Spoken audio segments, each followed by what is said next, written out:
بسم الله الرحمن الرحيم.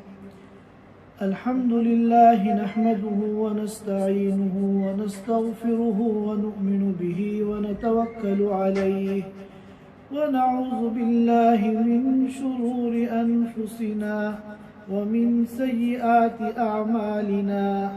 من يهده الله فلا مضل له ومن يضلله فلا هادي له. ونشهد أن لا إله إلا الله وحده لا شريك له. ونشهد أن سيدنا وحبيبنا وأولانا ومولانا محمد صلى الله تعالى عليه وعلى آله وأصحابه وبارك وسلم تسليما كثيرا كثيرا. أما بعد فأعوذ بالله من الشيطان الرجيم. بسم الله الرحمن الرحيم. والذين يكنزون الذهب والفضة ولا ينفقونها في سبيل الله فبشرهم بعذاب أليم. يوم يحمى عليها في نار جهنم فتكوى بها جباههم وجنوبهم وظهورهم هذا ما كنزتم لأنفسكم فذوقوا ما كنتم تكنزون. صدق اللہ العظیم. حضرات سامعین کرام، آج کے اس دینی مذاکرے میں جس موضوع پر ہم گفتگو کریں گے وہ دین اسلام کی ایک عظیم ترین عبادت ہے جس کو ہم زکوٰۃ کہتے ہیں. زکوٰۃ کی کیا فضیلت ہے، دین اسلام میں کیا اہمیت ہے، اور اسی طرح زکوٰۃ دینے پر، فریضہ زکوٰۃ کی ادائیگی پر اللہ رب العزت کی طرف سے کیا فوائد اور کیا برکات اور ثمرات حاصل ہوتی ہیں، اس سلسلے میں آیات اور روایات کا ایک بہت بڑا ذخیرہ ہے جو جہاں زکوٰۃ کے دینے پر فوائد، ثمرات اور برکات کو بیان کرتی ہیں، وہیں پر زکوٰۃ دینے میں کوتاہی کرنے پر کیا وبال آتا ہے اور اس کے دینی اور دنیاوی کیا نقصانات ہیں ان کو بھی بیان کرتی ہے. اگر ان تمام آیات اور روایات کو تفصیل کے ساتھ بیان کیا جائے تو طوالت ناگزیر ہے، لہذا وقت کی نزاکت کے پیش نظر ایک آیت اور ایک روایت کو بیان کرنے کے بعد میں آگے بڑھنے کی کوشش کرتا ہوں. میں نے آپ حضرات کے سامنے آیت کریمہ تلاوت کی ہے جس میں اللہ رب العزت فرماتے ہیں کہ وہ لوگ جو سونا اور چاندی جمع کرتے ہیں، مراد سونا چاندی سے دنیا کی مال و دولت ہے، دنیا کی مال و دولت جمع کرتے ہیں، وَلَا يُنْفِقُونَهَا فِي سَبِيلِ اللَّهِ، اور اللہ کے راستے میں ان کو خرچ نہیں کرتے، یعنی اس مال پر اللہ تعالیٰ نے جو زکوٰۃ متعین کی ہے وہ زکوٰۃ ادا نہیں کرتے. فَبَشِّرْهُمْ بِعَذَابٍ أَلِيمٍ، تو اے نبی آپ ان کو خوشخبری سنا دیجئے کہ ایک دردناک عذاب اور ایک المناک عذاب ان کا انتظار کر رہا ہے. پھر اگلی آیت میں اللہ رب العزت نے اس دردناک عذاب کی تفصیل بیان فرمائی کہ یوم یحمى علیہا فی نار جہنم، جس دن اس سونے کو اور چاندی کو جہنم کی آگ میں جلایا جائے گا. فتقوا بها جباههم وجنوبهم وظهورهم، اس سونے چاندی کو جہنم کی آگ میں گرم کر کے، جہنم کی آگ میں تپا کر پیشانیوں کو داغا جائے گا، بغل کو داغا جائے گا اور پیٹھ کو داغا جائے گا، اور کہا جائے گا ھذا ما کنزتم لانفسکم، یہ وہی خزانے ہیں، وہی سونے اور چاندی ہیں جن کو تم اپنے لیے جمع کرتے تھے، فذوقوا ما کنتم تکنزون، لہذا اپنے جمع کیے ہوئے اس سونے چاندی کا تم مزہ چکھو۔ اللہ تعالی ہم سب کو جہنم کی آگ سے، جہنم کے عذاب سے، اللہ تعالی کی طرف سے ادنا کسی سزا سے اللہ پاک ہم سب کی حفاظت فرمائے۔ زکوٰۃ کے بارے میں ہم سب جانتے ہیں کہ دین اسلام کی یہ ایک عظیم ترین عبادت ہے۔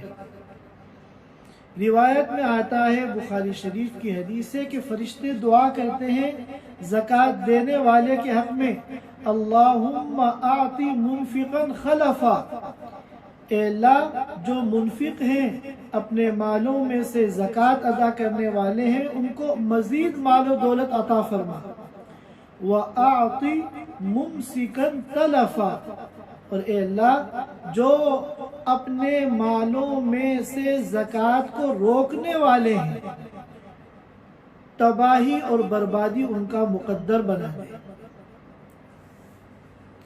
یہ بخاری شریف کی روایت ہے، اور زکوٰۃ کی اہمیت کے لیے اتنی بات ہی کافی ہے کہ اللہ تعالیٰ نے قرآن کریم میں تقریباً 32 موقعوں پر زکوٰۃ کو اسلام کی عظیم الشان عبادت نماز کے ساتھ ملا کر بیان کیا ہے۔ کہیں فرماتے ہیں وَأَقِيمُوا الصَّلَاةَ وَآتُوا الزَّكَاةَ، کہیں آتا ہے وَإِقَامِ الصَّلَاةِ وَإِيتَاءِ الزَّكَاةِ۔ تو اگر زکوٰۃ کی اہمیت کو اور اس کی فضیلت کو دین اسلام میں اس کی عظمت شان کو آیات اور روایات کی روشنی میں بیان کیا جائے تو اس کے لیے گھنٹوں درکار ہے۔ میں اس ایک آیت اور ایک روایت کے بیان کرنے کے بعد آگے بڑھتا ہوں۔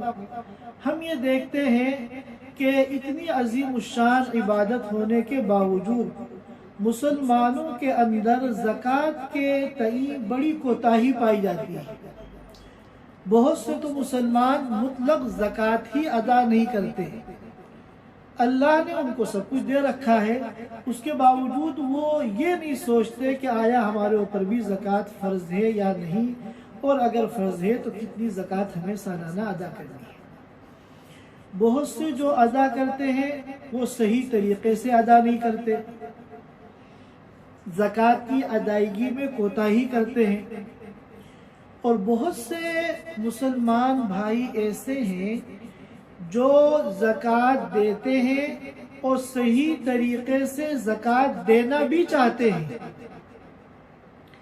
لیکن مسئلہ معلوم نہ ہونے کی وجہ سے، زکوٰۃ کے ضروری مسائل معلوم نہ ہونے کی وجہ سے وہ صحیح طریقے سے زکوٰۃ ادا نہیں کر پاتے۔ اور یاد رکھیے کہ اسلام کے اندر، شریعت کے اندر بھول چوک تو معاف ہے، رفع عن امتی الخطأ والنسیان، لیکن اگر ہم نے مسئلہ معلوم نہ ہونے کی وجہ سے کسی فریضے کو بگاڑ دیا، صحیح طریقے سے ادا نہیں کیا، تو یہ معاف نہیں ہے، کیونکہ مسئلہ معلوم نہ ہونا جس کو جہالت کہتے ہیں، جہالت عذر نہیں ہے، بھول چوک عذر ہے، اس پر کوئی پکڑ نہیں ہے، لیکن جہالت یہ عذر نہیں ہے۔ اسی لیے کہا گیا کہ اتنا علم دین حاصل کرنا کہ ہم اپنے فرائض کو، واجبات کو صحیح طریقے سے ادا کر سکیں، حلال حرام، پاک ناپاک کو صحیح طور پر سمجھ سکیں، اتنا علم حاصل کرنا ہر مسلمان مرد اور عورت پر فرض ہے۔ طلب العلم فریضۃ علی کل مسلم و مسلمہ۔ لہذا اگر مسئلہ معلوم نہ ہونے کی وجہ سے کسی عمل میں بگاڑ آیا، فریضے کی ادائیگی میں کوتاہی ہوئی، تو گویا کہ ہم نے علم کا جو فریضہ تھا اس کے حاصل کرنے میں کمی کی، اس فریضے میں ہم نے کمی کی۔ لہذا ہماری آج کی اس مجلس کا مقصد دین کے اس فریضے کو پر عمل کرنا ہے کہ زکوٰۃ کا صحیح طریقہ اور زکوٰۃ کے شرعی مسائل کیا ہیں، آج ہمیں اس مجلس میں سمجھنے ہیں۔ اللہ پاک ہم سب کو صحیح بات کہنے کی، سننے کی، سمجھنے کی، ماننے کی اور عمل کرنے کی توفیق عطا فرمائے۔ جب بھی زکوٰۃ کا موضوع سامنے آتا ہے تو وہاں بنیادی طور پر 4 باتوں کو اچھی طرح سمجھنا ضروری ہے۔ نمبر 1، مزکی، جس کے اوپر زکوٰۃ فرض ہے۔ سب سے پہلے نمبر پر یہ جاننا ہے کہ کن لوگوں پر زکوٰۃ فرض ہے اور کن لوگوں پر زکوٰۃ فرض نہیں ہے۔ دوسرے نمبر پہ ہمیں جاننا ہے مال زکوٰۃ، کہ وہ کون کون سے مال ہیں جن پہ زکوٰۃ فرض ہو جاتی ہے، اور وہ کون کون سے مال ہیں جن پر زکوٰۃ فرض نہیں ہوتی۔ نمبر 3، مستحق زکوٰۃ، جس کو زکوٰۃ کا مصرف کہتے ہیں۔ مستحق زکوٰۃ کو جاننا ہے کہ کون شخص ایسا ہے جس کو زکوٰۃ دینا صحیح ہے، اس کو اگر زکوٰۃ دیں گے تو زکوٰۃ ادا ہو جائے گی، اور کون کون ایسے ہیں کہ جو مستحق زکوٰۃ نہیں ہے، ان کو اگر زکوٰۃ دی گئی تو زکوٰۃ ادا نہیں ہوگی۔ 3، نمبر 4، زکوٰۃ کو ادا کرنا واجب کب ہوتا ہے۔ زکوٰۃ کا فرض ہو جانا الگ چیز ہے، اور زکوٰۃ کی ادائیگی کا واجب ہونا یہ الگ چیز ہے۔ ایک آدمی فقیر تھا، پھکڑ تھا، کچھ نہیں تھا اس کے پاس، اچانک کہیں سے 1 لاکھ روپے آ گئے تو وہ اس پہ زکوٰۃ فرض ہو گئی، لیکن ابھی فوراً اس کو زکوٰۃ نکالنا اس کے اوپر فرض نہیں ہوا۔ کب ادائیگی فرض ہوگی، اس کو پھر سمجھنا ہے۔ تو سب سے پہلے نمبر پر ہمیں یہ جاننا ہے کہ مزکی، جس پر زکوٰۃ فرض ہے، وہ کون ہے۔ تو چند شرائط ہیں، جس شخص کے اندر وہ شرائط پائے جائیں گے اس کے اوپر زکوٰۃ فرض ہو جائے گی۔ نمبر 1، مسلمان ہو، لہذا کافر کے اوپر زکوٰۃ فرض نہیں ہے، کیونکہ کافر تو اعمال کا مکلف ہی نہیں ہے۔ نمبر 2، عاقل ہو، اگر کوئی مجنون ہے یا پاگل ہے تو چاہے اس کی ملکیت میں کتنی دولت ہو، مجنون پر اور پاگل پر زکوٰۃ فرض نہیں ہے۔ نمبر 3، بالغ ہو، اگر کوئی نابالغ بچہ ہے تو چاہے اس کے پاس اس کی ملکیت میں کتنی ہی مال ہو، کتنا ہی مال ہو، کتنی ہی دولت ہو، اس پر کوئی زکوٰۃ فرض نہیں ہے۔ نہ اس پر زکوٰۃ نکالنا فرض ہے، نہ اس کا ولی اور جو سرپرست ہے اس کے اوپر نابالغ کے مال میں سے زکوٰۃ نکالنا فرض ہے۔ اور چوتھی شرط یہ ہے کہ وہ مالک نصاب، نصاب زکوٰۃ کے بقدر مال کا مالک ہو۔ نصاب زکوٰۃ کیا ہے، ہم اس کو بعد میں بیان کریں گے۔ تو گویا کہ جس شخص کے اندر یہ 4 شرطیں پائی جائیں گی، وہ شخص ایسا ہے جس کے اوپر زکوٰۃ فرض ہو جاتی ہے۔ نمبر 1، مسلمان ہو، کافر نہ ہو۔ نمبر 2، عاقل ہو، مجنون پاگل نہ ہو۔ نمبر 3، بالغ ہو، نابالغ بچہ نہ ہو۔ نمبر 4، مالک نصاب ہو۔